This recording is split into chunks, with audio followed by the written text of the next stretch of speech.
This is Tractor Tuesday Live, hosted by sixth-generation Nebraska farmer and Tractor Tuesday founder Zach Bosley and Scott Anderson, owner of New Age Ag Supply.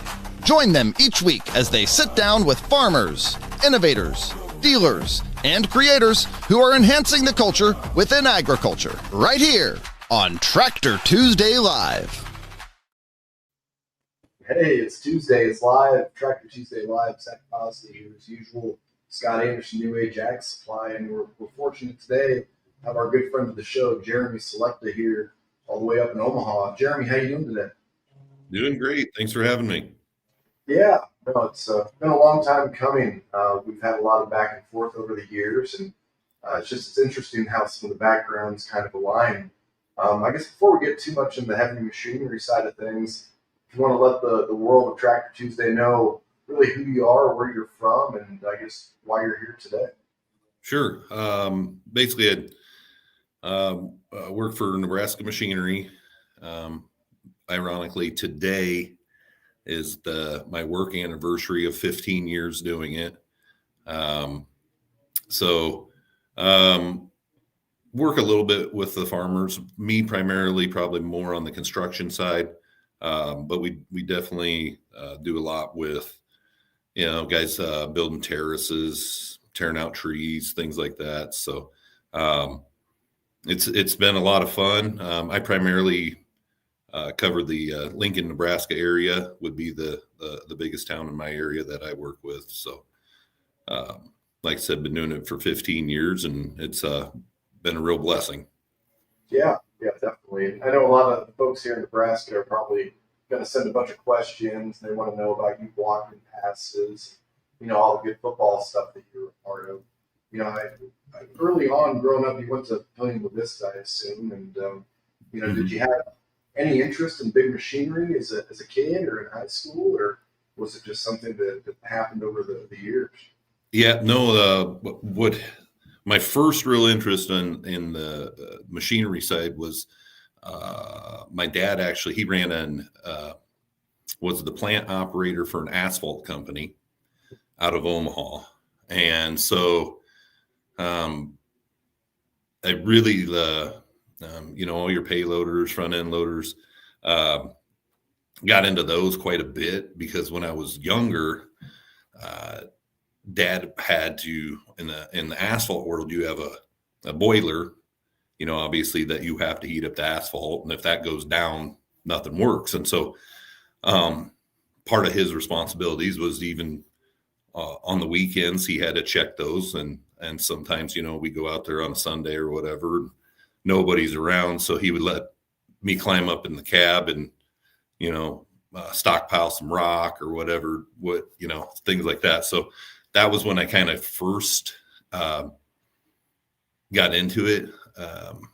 Like I said, I work for a cat dealer, so it's funny. You can go back to, I got pictures when 3 years old, got a cat hat on, diesel power, so kind of got me into it then. And then, I had grandparents that farmed and everything. So it was, hanging out on the farm was always pretty fun, doing that sort of stuff too. So from a young age, had a lot of interest in the machinery world. Well, it's fun to see. I think when my son was 2, he's about 3.5 now, we were doing a big project, some dirt work in the back, and had a big excavator running. And it's fun riding around with the tractor and everything like that. But him riding in the excavator, and with a skilled operator, obviously it wasn't me.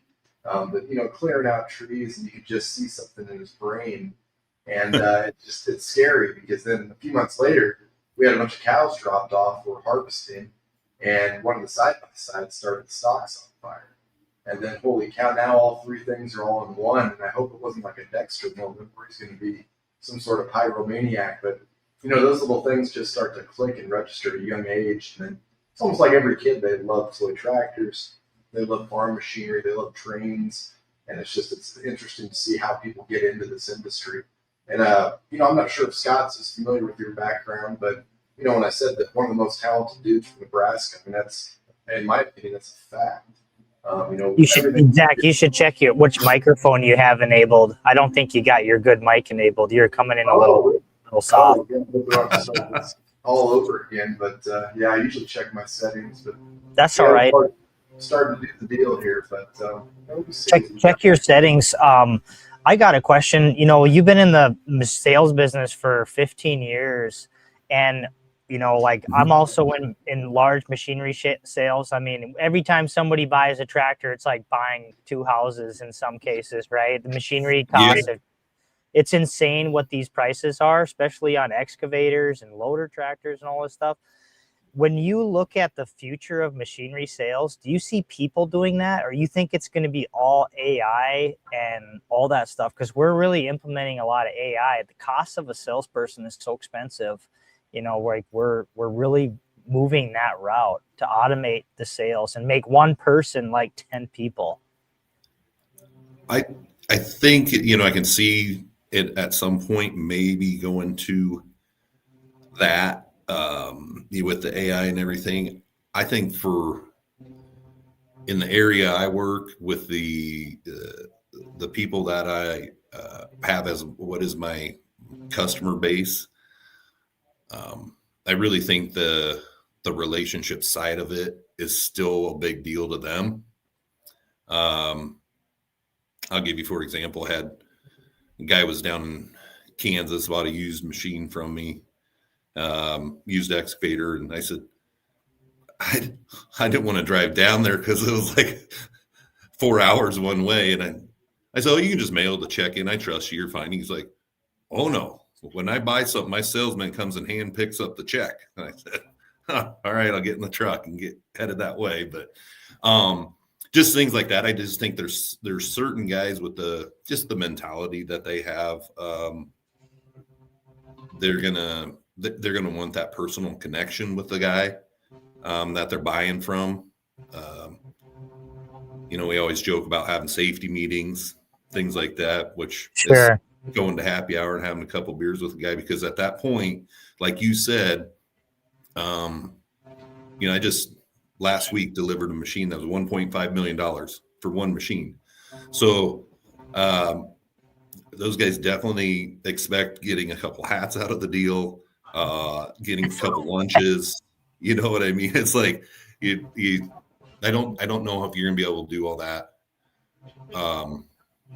with the AI side of it, or just not quite yet. I think it's maybe kind of trending that way, or it'll help do a lot more things, but I just think it's not ready to quite, you know, completely wipe us out. Has the used machinery market taken the hit like ag has? I don't notice it as much in the construction. Like I still see those values holding, but I mean, if you got that $1.5 million piece of machinery, I mean, that's like an X9 1100 totally decked out with all the platforms. What would you see that is? I mean, is the construction machinery depreciating rapidly? The used stuff, is there a lot of demand? Is supply really heavy? Yeah, there's definitely like, you know, you go back to like when COVID was going on, right? And I think it was probably the same in the ag market as well, where the used equipment was in high demand because you couldn't get anything new.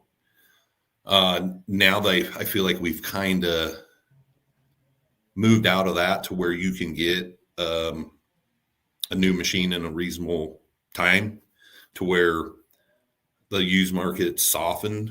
But the worst part about it is that also during that time in COVID, we were taking price increases where we would usually have a price increase like once a year.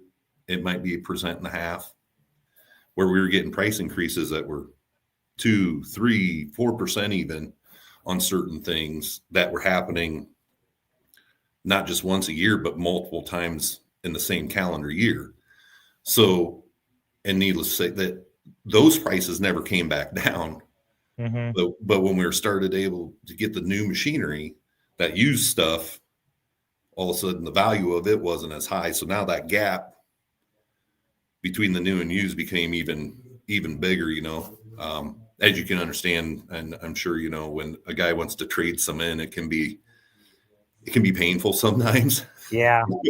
when They say I paid this much for it. And now you're telling me it's only worth this much. So, it's, and then on top of it, you're telling them how your brand new machine that you're pricing to them is, had all these increases and it's way more expensive. So like I said, it makes that gap a lot bigger and it makes it a lot more difficult. Because the used is definitely dropped off. I mean, it still holds decent value, but it's not what it was. Yeah. Do you see Trump? I mean, he would made an announcement about taking off the DEF and all this emission stuff on ag tractors. You think that's going to happen? Have you heard anything about that happening in the construction world? I mean, I've heard it. Nothing real believable, I guess, if you know what I mean. I'd like to see it go away. It's one of those things. I get it though, and even when we're, you're pitching it to a customer or something, I'm sure you guys have similar things. Like I don't want it on there either, sir. Right. But unfortunately, the government says we have to. So, but yeah, I think that we'll probably come up with a solution at some point. I just don't know how soon that'll be.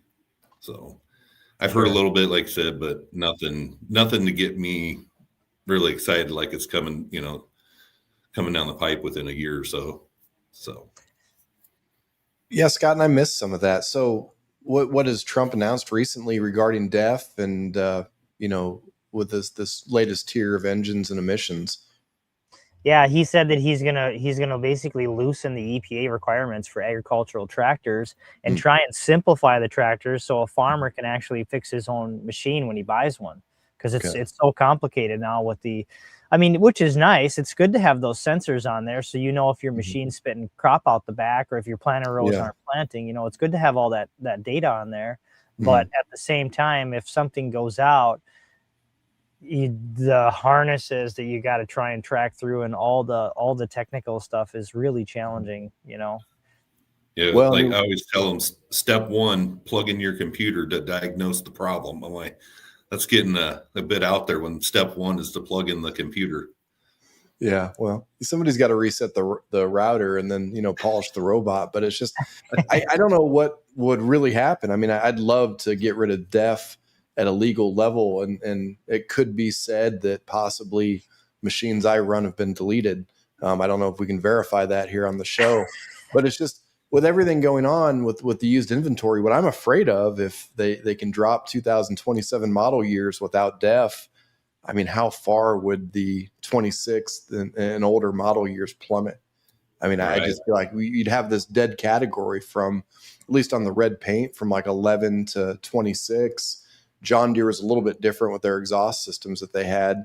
Some of the units are upwards of 12 and 13 model year that are pre-DEF, but they do have some emissions on there. But it's just, I love the idea of it, but it'd be kind of a delicate dance there with the used inventory on what the aftermath would be and how that could all fall.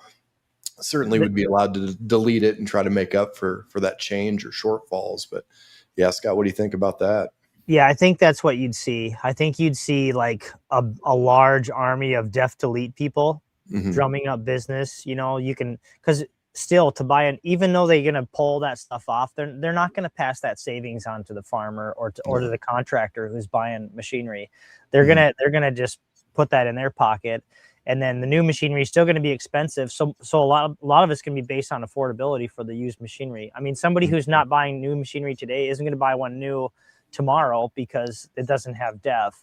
However, you're going to see the deletes. Now, when it comes legal, everybody will have a delete package. You could take your tractor to John Deere, and as they do an oil change, they can do a delete for, $10,000. I think the dealers will make a ton of money deleting machinery. Yeah. So I think it would be actually good. It would stimulate the dealers' service department like crazy if you could delete all that stuff. Because I don't think it's that complicated. From what I've heard, customers that I know have deleted their machines. So. Yeah, I mean, really, it's about getting that computer connected, and then somebody sitting in the Ukraine or Czech Republic clicks the mouse for you so they don't get in trouble. And that's at least what I've heard. I guess I can't confirm any of that, but yeah, it'd be interesting. I think there's a lot of changes, and there's so much uncertainty right now. But I think one thing that is more certain is more in the construction space, Jeremy, and what you guys are doing on sales. They probably didn't have as steep of a drop off as we had in the ag sector. So hopefully there's just more consistency with all the roadside projects and expansion. And so hopefully that's a good thing. Was there a really negative month or quarter or year recently? And yeah, it was, so 2025 as a whole was not quite as good as previous years. I think there was still stuff there. There was a lot of guys, for whatever reason, just got nervous and maybe were holding off on purchases because they, the line you'd always hear, well, I want to see what it's going to do, and most of the guys I dealt with, they wouldn't have any reason, you know what I mean? They just felt like they had this feeling that something was going to drop off, because you'd ask them, and a lot of those guys say, well, do you still got a bunch of projects lined out for the rest of the year or whatever? And they're like, oh yeah, we got plenty of work and stuff. But I'm like, so then what are you so nervous about? But yeah, there's definitely a little bit of a drop off. And then like usual, December hits, and same as your guys' industry, when you on the ag side, these guys, if they need to depreciate something out because the accountant tells them to, then they come and see you. And like December's been really busy for us, and always is. I mean, we'll still probably have someone walk in tomorrow and say they need to buy something because their accountant said so. So yeah, if they're doing that, then it must be okay. But there's a lot of optimism, I think, going into 26 on the construction side. So hopefully it'll come back a little bit stronger than 25. But like I said, it wasn't doom and gloom by any means. Now, I mean, we still, talk to plenty of guys, obviously on the ag side. We've got plenty of farmers that, buy dozers and stuff from us and do their own land clearing. So, but yeah, talking with them, it seemed like they had a lot harder time than the construction guys, for sure. Yeah. Just a lot of negativity in ag, at least. And it seems like there's a little bit of optimism too, even with the producers and row crop. We've got to be optimistic. I guess we're professional gamblers at this point, and I'm not sure why I haven't walked away from the table yet. But yeah, I'm great at cutting you off, Scott. But do I sound a little bit better? I think I got the right mic figured out. You're good now. You got the right mic connected. Yeah, well, sorry about that. I'm a true professional here that likes to make mistakes. But yeah, I'm curious if you guys at Nebraska Machinery are using the auction circuit to eliminate excess inventory at all, because I've been watching Ritchie Brothers, last year before, they usually have like almost 200,000 items for sale, and now they're in like 50, 60, 70,000. I mean, and I know they're mainly construction, so I see that their numbers falling off dramatically. I don't know if you guys use auctions, or how do you feel about that? We use auctions a lot. Be honest with you, we'll use any means necessary type of deal. Auction brokers, whatever it takes to get the machine moved down the road. So, but yeah, auctions is definitely a big outlet. A lot of times we'll put together a big package deal with a Ritchie Brother or Big Iron or whoever it might be, where we just put a big package together and kind of liquidate some stuff out that way. I tell you, but on that same, thing, it's one thing I've noticed is I think guys are not trading as much as they used to in the past. I think they're still buying the newer machine, but then they just figure they can, which rightfully so, with all the stuff you can put out there on the internet with your Tractor House or Machinery Trader or whatever, all these websites you can go to. Most of these guys are just handling it themselves as a salesperson, and getting rid of the machines that way, so they don't have to cut the middleman out on the trade-ins. So we technically don't even get as many as we used to. How do you value with these auction values? Are you using auction values to determine what a trade is worth, or what's kind of your formula for determining a trade value? A lot of that will be, based off of the stuff you can see right there in like a machinery trader, where you can get a high-low average on an auction number. You can actually get a high-low average number on a retail number. So yeah, I mean, a lot of that it's similar as to how we figured out. And then of course, obviously we kind of work backwards from like, okay, here's a machine with 5,000 hours that's in good condition, or this machine needs X, Y, and Z done to it, which is going to cost this much to get done in the shop. And, just backing into your number, like, is pretty much how we do all of ours. That's always a fun conversation too, when you tell a guy it needs this, and this fixed, and he doesn't agree with you. He thinks it's just fine the way it is. So yeah, right. At least you're in a good region. I think there's just a lot of great construction groups, paving groups. We've got some, friends in the industry here, obviously, that have done a lot of business with you guys. And so you're dealing with some upper echelon groups here in Nebraska, thankfully. And as you get north, I think the demand is probably even more. I think there's just more road construction going on in some of these emerging markets and some of that urban sprawl. But we missed a good question I saw popped up on our YouTube here, kind of touching back on the emission standards. And it's kind of right to the point. Could weaker U.S. emission standards make American products or U.S. made farm equipment less competitive in export markets?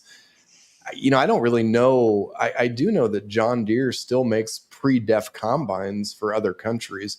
I think really, if anything, exporting can be so difficult as it is. I mean, it's got to be clean as a whistle.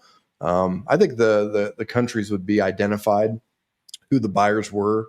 There could be more selective buyers on exports, but knowing that YouTube channel, they're big in import export out of Netherlands and into the United States and South Africa. So I think it's just like any other arbitrage. They'll find their own pathway. The margin will get established. So I'm really not too worried about that. I just want to get rid of the blue jugs in my shop, and I've done a pretty good job of that so far. The only bad thing is maybe it's a good thing. If you want to clear the pigeons out, just fire something up that's pre-emissions and all the birds are out of the building. But yeah, good question. We actually get a few people paying attention apparently. But yeah, I guess what's new and exciting with CAT NMC? Is there any new lines or product offerings that are, I guess, more innovative, or is it just kind of building on the core units? For the most part, it's building on to the core units. We do run what we call a GC line now on certain models. The GC line, I guess the easiest way to explain it is it's kind of like going back in time, and like if you jump in a 950 GC compared to a 950 next gen, it's going to just be a very simplified cab. And it's same with combines and everything else, right? All your newer stuff, you get in it, sometimes it feels like you just sat down in an airplane cockpit or something. Yeah. So we do have these lines that we're doing a little bit now. They're a lot less. Machine just moves dirt. It doesn't get too crazy. So some of that stuff's nice too, because we always get a hard time if it says CAT on the side, it's expensive, right? Or if it's John Deere green, it's expensive, right? So you get kind of labeled with some of that stuff. So it's nice to have a different avenue of machines that we can maybe compete a little bit more with some of the foreign, Chinese-based machinery that's coming in, because we're seeing more and more of that too all the time. There's dealers from everywhere of every brand. Kubota has been eating the skid steer market like crazy in our area and all over the place, because they're coming in with these.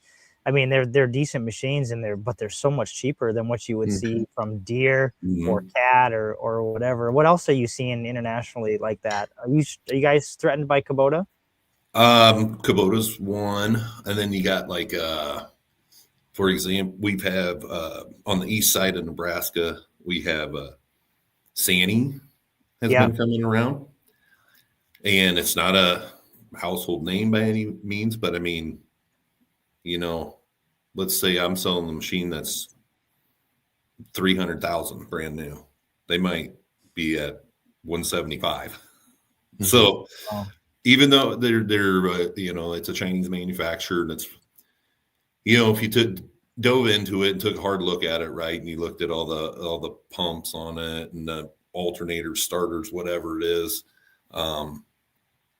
you're going to see a different type of quality. But at a price difference like that, I think people, are tempted, and you can't blame them. That's a lot of money, especially when they back, most of these manufacturers that kind of come in as the newer ones, they back everything with a solid warranty. So a lot of them will put it on paper that if you're down for more than 48 hours, we'll give you a machine to run, or we'll find you something. We'll rent something from another dealer to, get you up and going. So it's great. We have everything you can think of, like you said, Kubotas. We've got obviously Komatsu's, cases, Deere. Do you have that? That's like XCMG or something. Yeah. Yeah, those I see those on Ritchie Brothers a lot. They're Chinese excavators, and they go for peanuts. And maybe, at the end of the day, for me on the farm, I buy where I can get the best service, because for me to be down for a day when we're running 24/7 planting is too costly. So I buy where I can call the service guy or text him at 10 o'clock at night, and he'll have a guy there in the morning or something like that.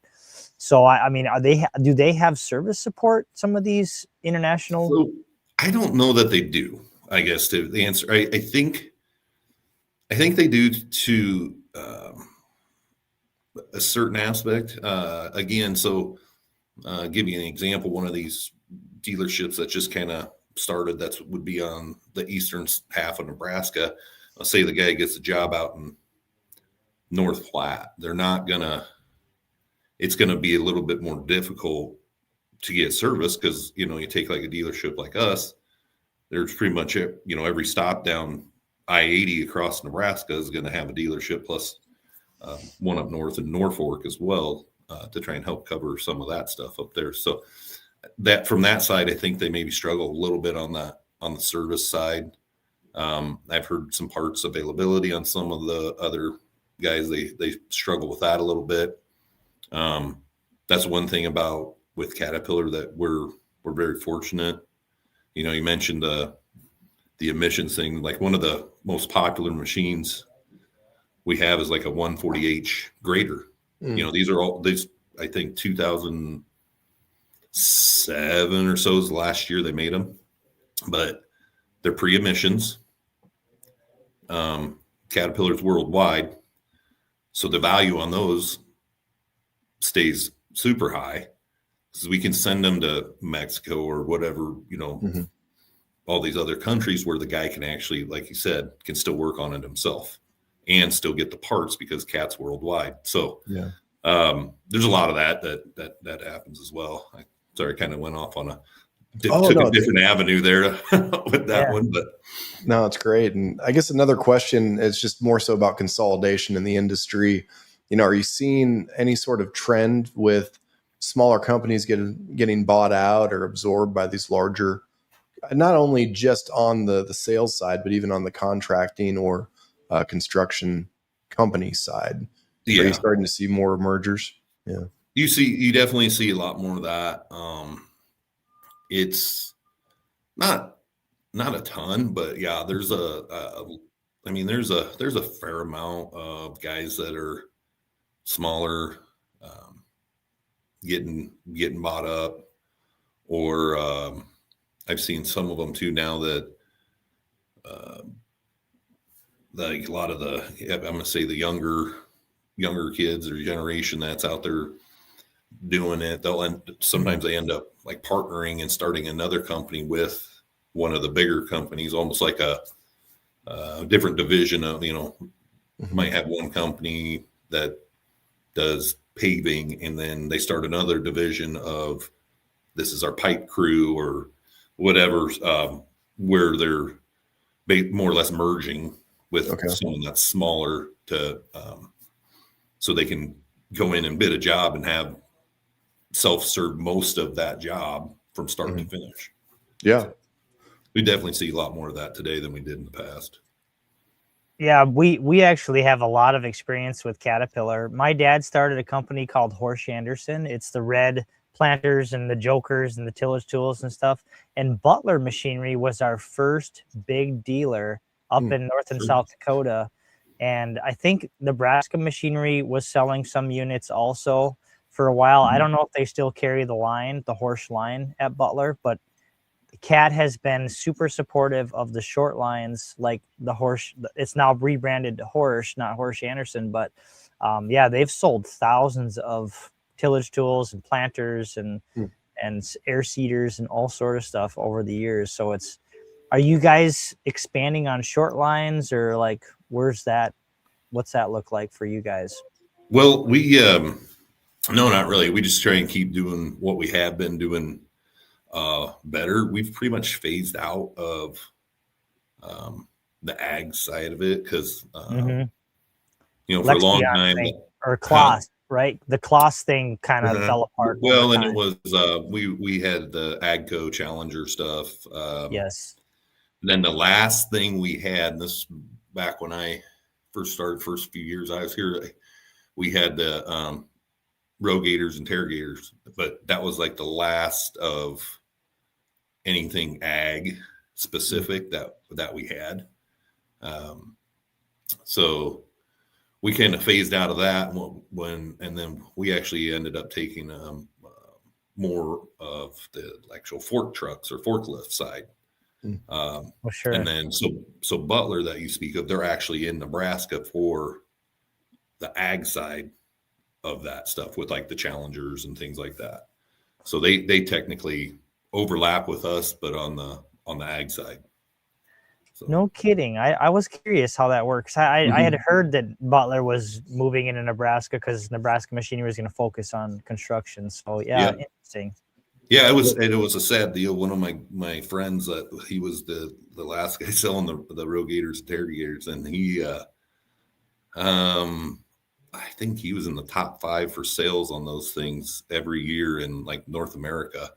So I obviously felt bad for him, but I was sitting there thinking, we were doing good with it if the guy's in the top 5 every year. So I thought that'd be something you'd maybe want to hang on to, but it sounded like they want to go down that forklift road. And so we've got a Butler Ag over in Kearney, Nebraska. So they've got quite a setup over there, Scott, if you ever make it down.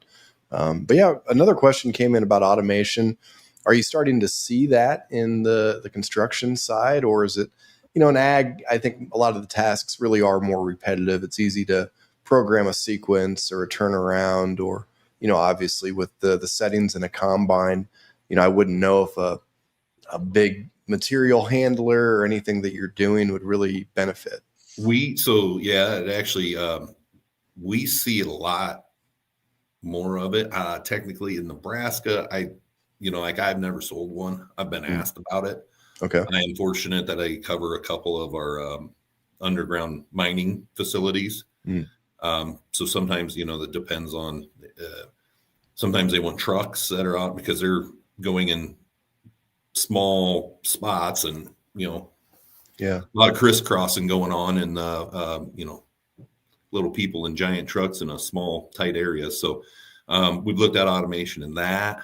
Sometimes you'll see they have they got I think they're over by Florida. They push material over a cliff. And every once in a while you could have a cliff, slough off and person goes down with it, or if they're by water. So a lot of automation for things like that. So yeah, it's been becoming more popular. I've been asked about it on certain things. Had a fertilizer plant here that the dome that the fertilizer was in became to what they considered, dangerous to where they didn't want to send anybody in there. So had to get a machine with basically run it by remote control on that one. Yeah. But yeah, then they show us that stuff when we're at training and stuff all the time, where they've got, guy comes in and basically sits in his chair that's 30 miles away from where the actual tractor is, and he's the operator still. So there's a lot of different things from the technology side that we see. And I think it's definitely something that we're going to see even more of.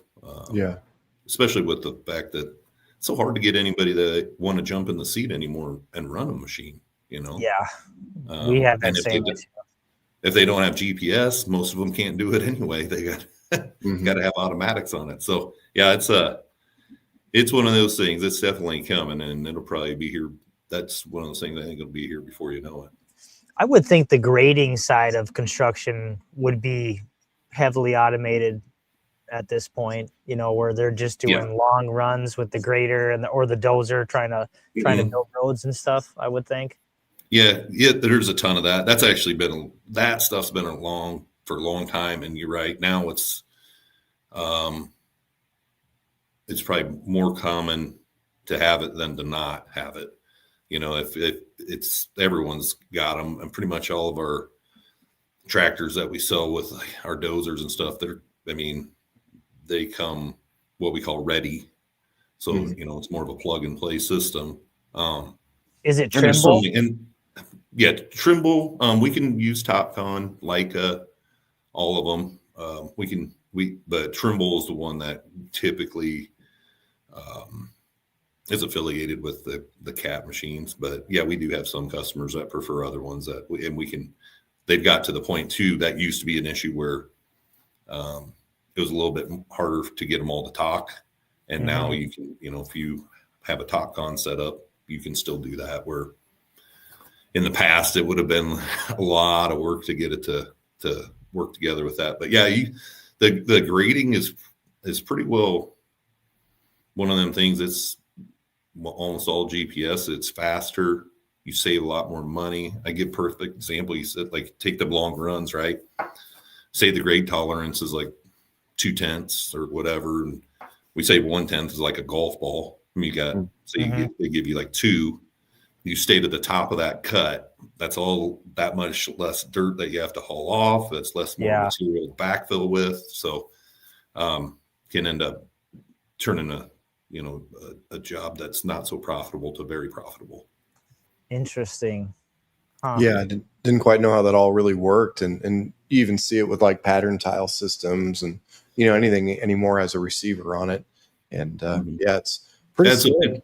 It's a big deal in our industry for all that kind of stuff. Even when a guy's going in, say your neighborhood that you live in, and when they're putting the infrastructure on with the pipe, right? That guy wants everything cut accurately and with the smallest amount possible, because most of that stuff, it's covered in rock or sits on a rock bed. And if his guy's over excavating that's just all that much more rock he's got to buy to fill it up to the right elevation. So a lot of that stuff is all we've got it on our excavators now. You can just have them set up.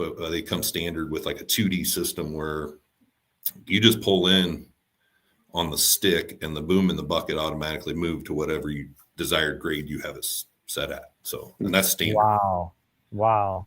So, and then every time you move your tracks, you just rebench yourself and go again. And you can,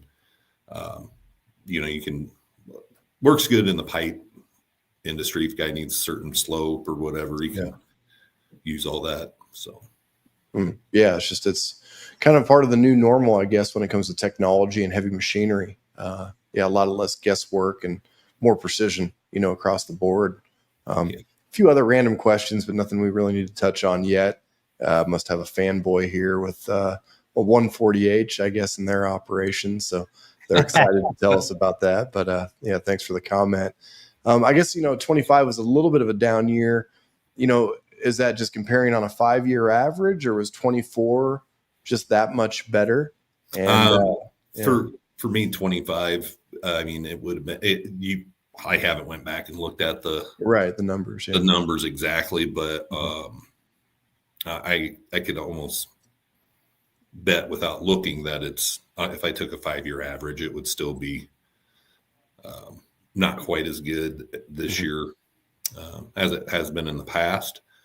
And it's tricky to look at those too, because, you know, when you're in the sales department, you're looking at like revenue numbers, right? And the problem is, you know, if I go 5-year average, 5 years ago, the machine didn't cost near as much as it does now. So it might look like you're still doing whatever, you know, $50 million worth of business, right? But you only had to sell half the machines to get to that number because they're so much more expensive. So, but I haven't broke all that down yet.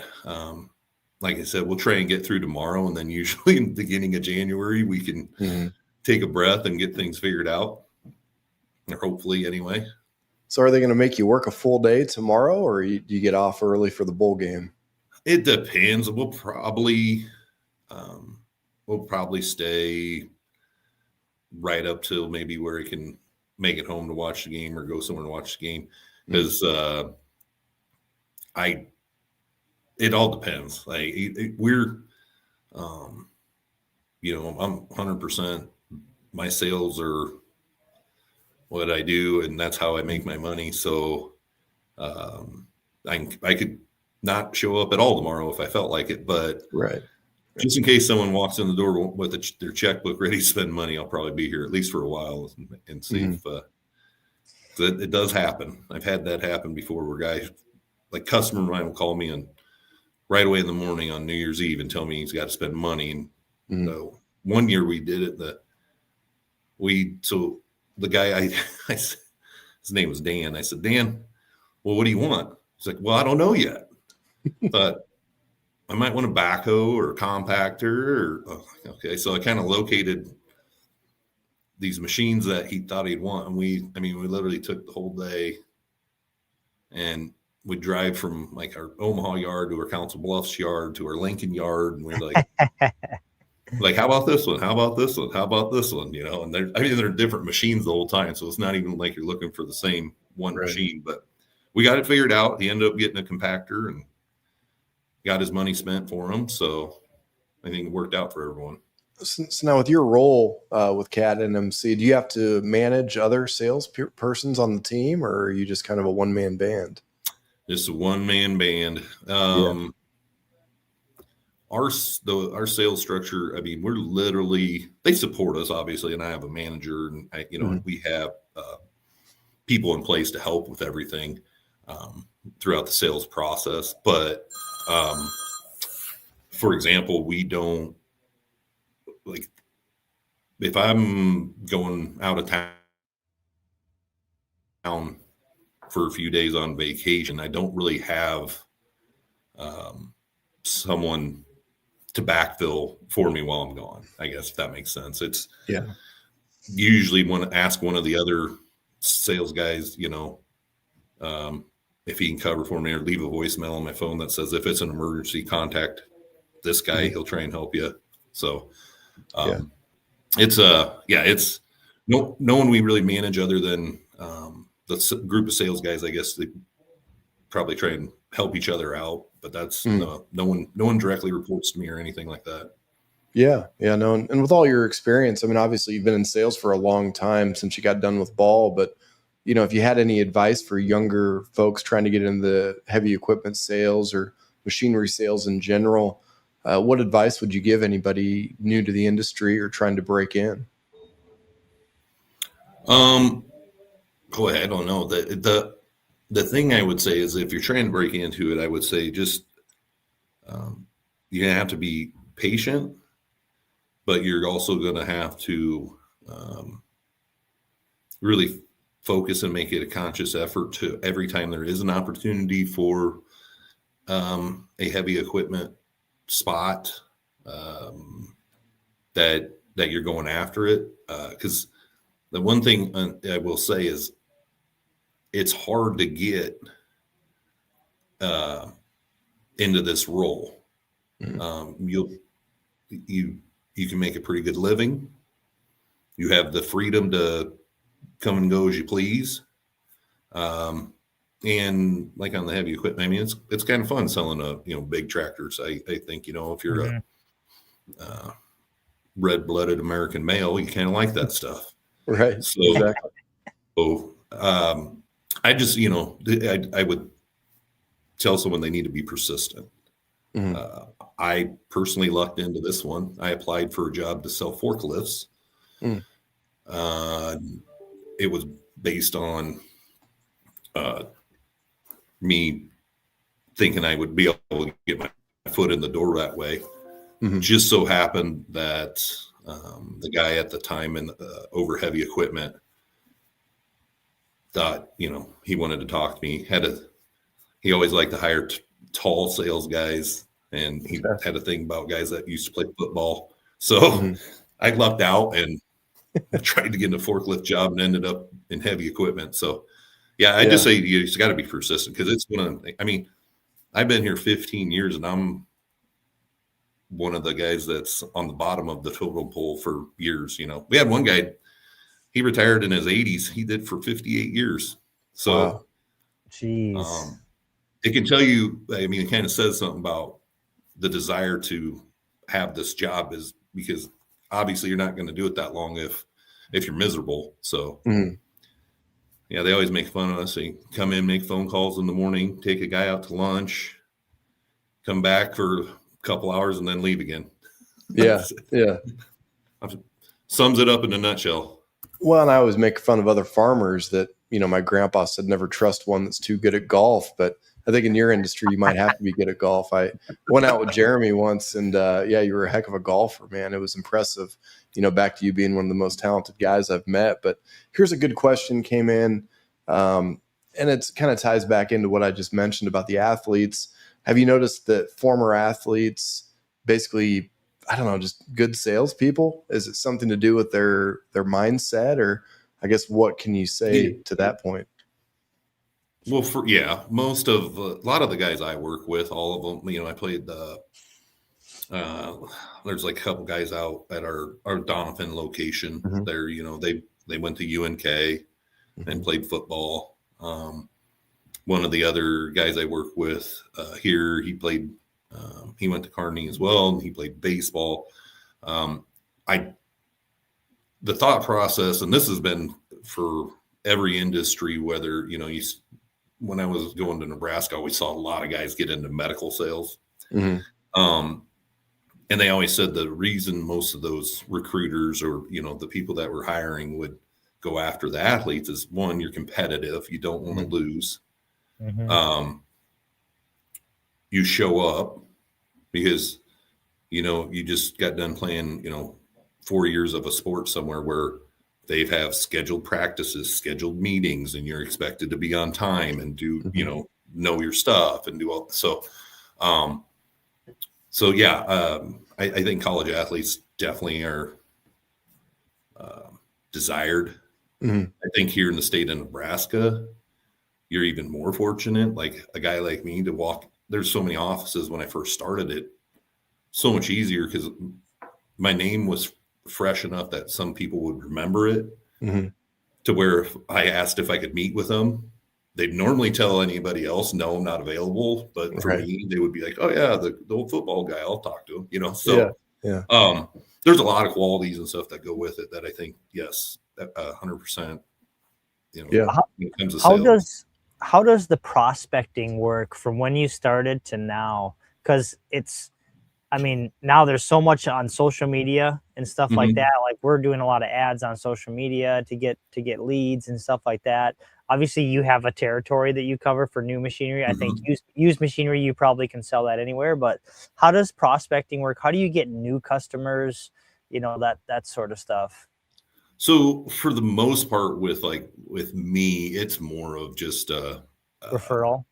Referral, or just knowing that, I've seen them a lot. I need to go talk to them that's for me. Some of the other guys now, you take our guys out in Western Nebraska that are, dealing with the guys running feedlots and things like that. And then, so they got to do a lot more searching, referrals. There's an app out there you can get on your phone actually, that is location driven to where, and you can go pull it up and search an area, and it'll tell you exactly who or how many contractors you have in this 4 blocks or 3 miles or whatever you want to set, however you got it set up. But it's pretty neat because you can just literally be going down the road, pull over, punch it into your phone, and then it'll tell you, oh, there's a guy over here, here, and here that might be potential prospects. So for the most part, like those are some of the things we do. The prospecting is a lot of, like you said, referrals is big, just knowing. Unfortunately, like when I first started, I didn't know anyone. So, I mean, you're just literally going door to door, more or less. Little tip on the sales part. I always like trade shows. Yeah, we do some of those. We do a lot of, there's NUCA or AGC, or there's these different, Association General Contractors. That's AGC, right? So you sign up for those things. So every time they have they'll have like a meet and greet thing, or, it's just stuff where you can get in front of a lot of the guys, kind of figure out who's who in the business. And, fortunately now it's, I probably don't have to do as much of that. Still got to do a little bit, because you can miss out on stuff if you're not actively reaching out to people. But for the most part, the guys I deal with, a lot of them are reaching out to me and say, hey, I'm about due for this, or I know this guy buys this machine every 5 years. So sure, comes around to 5 years, I better be talking to him to get another one ready. Now, is competitive financing rates, is that a big driver in the heavy machinery sales? Because I do see different, buying opportunities, different offers being packaged, and I'm assuming financing is probably a major component still. It is. Yep. It depends on the customer, obviously. I love my cash buyers that don't finance ever, but I get it. I know I couldn't do it, so I'd have to have some financing if it were me. But it's getting a little bit better from the rate side of things. Okay. But man, it's just so far off from what it used to be. Yeah. And it makes it, I mean, you start talking about 7% interest, give or take, on $500,000 machine, that starts to add up pretty quick. So there's usually programs out there for that stuff with, the 0%, or some of them are like, even now they've gotten a little creative where it might be 3.5% because they can't get to that 0 because the rate's so high to start with, to get it down there and where it's competitive. Yeah. So, you were about to say a tip for sales guys, and I interrupt you with the question. What were you going to say? What was it? No, go ahead. What were you saying? You were going to say a little tip for sales guys, and then I interrupted your train of thought. Oh, I don't even know. I'm short. Well, what was I going to say? It's probably were they talking about prospecting, or I don't remember. Right before I asked you about prospecting, you were saying a little tip for sales guys. Oh man, I forgot exactly what my point was going to be. It's a delicate dance, is what I tell people. You've got to find a fine line between being a stalker and not appearing crazy.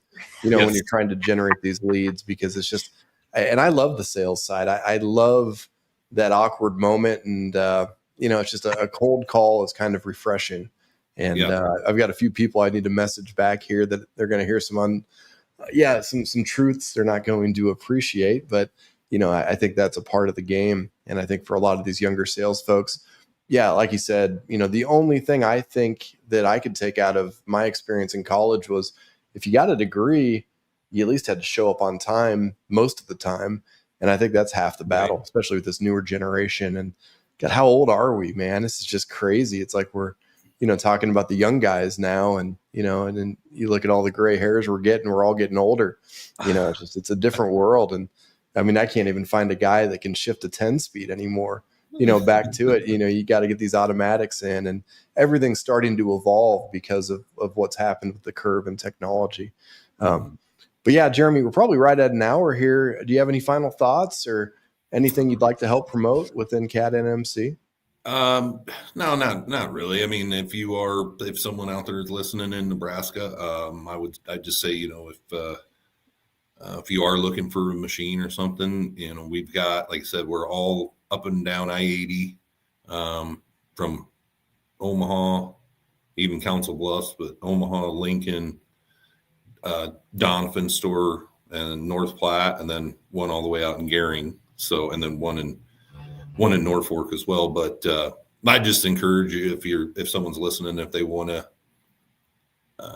are in the market for a machine, to give us a shot at least.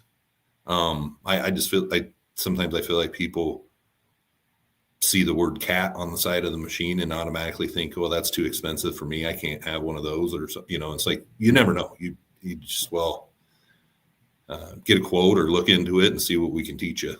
Yeah, no, it's great. I got 2 questions for you real quick. Mm-hmm.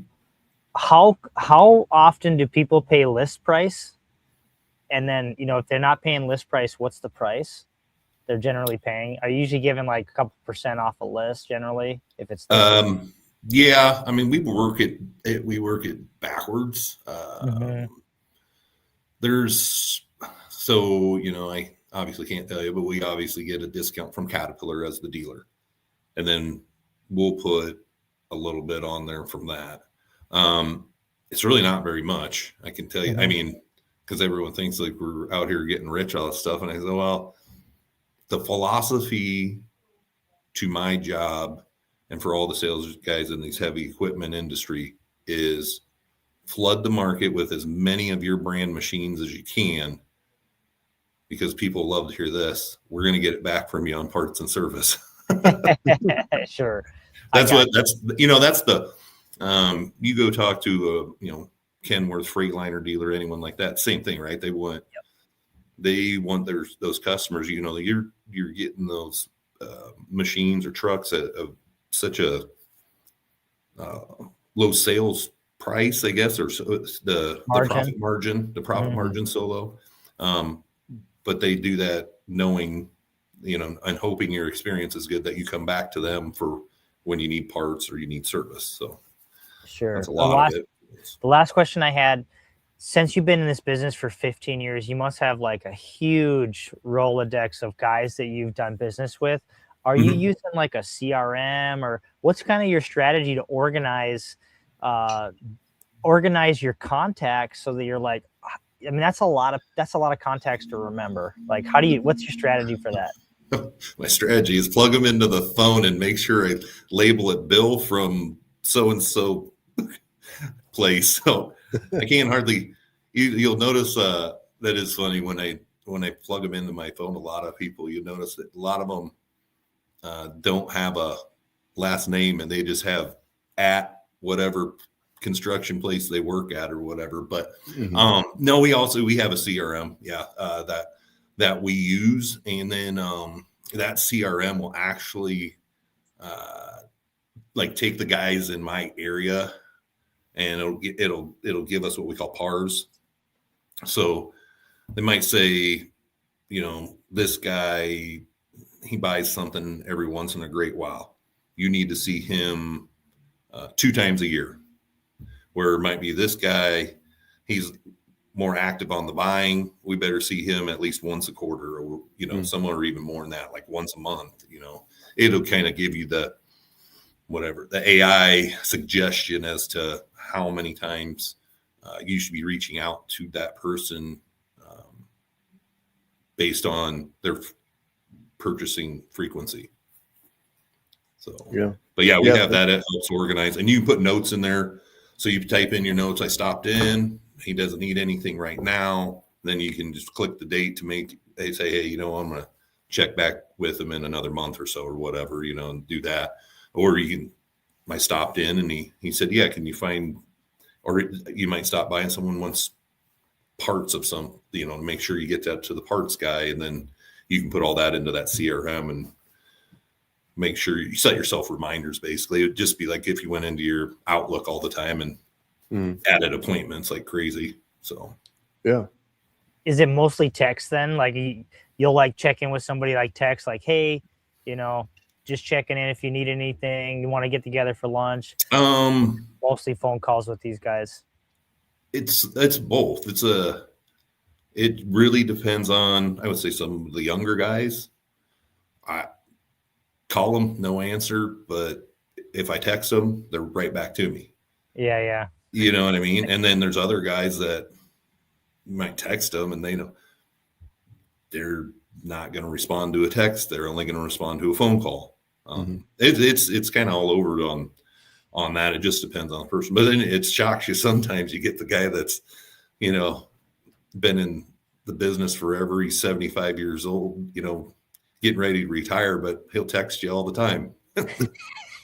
So yeah, it's text, email, and then some calls, but yeah, it just depends on the person. Yeah. Gotcha. Well, Scott, do you got anything in closing here today for us? No, that was great. I appreciate the insight into the sales of heavy machinery. Really cool.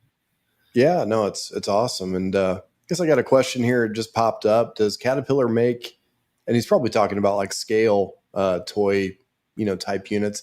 I'm pretty sure they do, right? I mean, everybody does for the most part. Yeah, we're seeing that. Yep. That's really kind of a blooming little culture now. And some of those prices, it's not it's I don't even know what to call it. It's just it's going nuts. Those die-cast toys that we have, some of them, I'm like, you'd fall out of your chair how much when you look at what the price is on. You'd never expect them, but I mean, hundreds of dollars for one little metal toy. Yeah, can't seem to figure that out exactly. Well, they're in the right business, I guess. They've got it all figured out. But well, hey, I think that's a good place for us to wrap it for now. Jeremy, I appreciate you hopping in, and got to return the favor sometime. You need to come down to Hastings. We finally got a house big enough for you and Summer to crash at. Yeah. Before, I was always embarrassed to invite people over to the farm. It was loud and small, and we got a little bit of room to breathe here. So we'll have to get together soon. Again, Scott Anderson, New Age Ag Supply, our friend Jeremy Slechta, and I'm Zach Bosley with Tractor Tuesday. Thanks for tuning in, and make sure to tune in this coming Tuesday. We've got the one, the only Greg Peterson Machinery Pete on the show. But with that, thanks again, Jeremy. We'll be in touch.